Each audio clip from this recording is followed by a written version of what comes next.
करता हूं, आप यूट्यूब के माध्यम से मैं चैलेंज करता हूं, आप पता करिए कि किसने बंद किया है, किसने बंद करा है।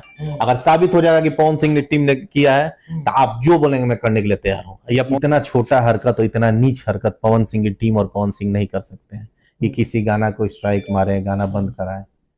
आप ये क्यों कह रहे हैं कि गाना बंद हो गया? ये क्यों नहीं कह रहे हैं कि प्राइवेट करा दिया गया, 2 घंटा बाद खोल दिया गया?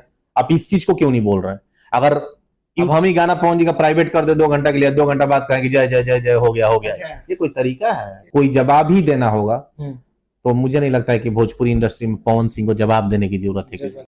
कहते रहे कि खेसारी अपने से कदनी यूट्यूब से बंद करा देते हैं। हाँ हाँ, ये देखे गए हाँ, इनका फूफा के यूट्यूबर है, इनका फूफा इनका से कह गए हाँ कि हाँ यूट्यूबर अपने से गाना बंद करा दिले हैं।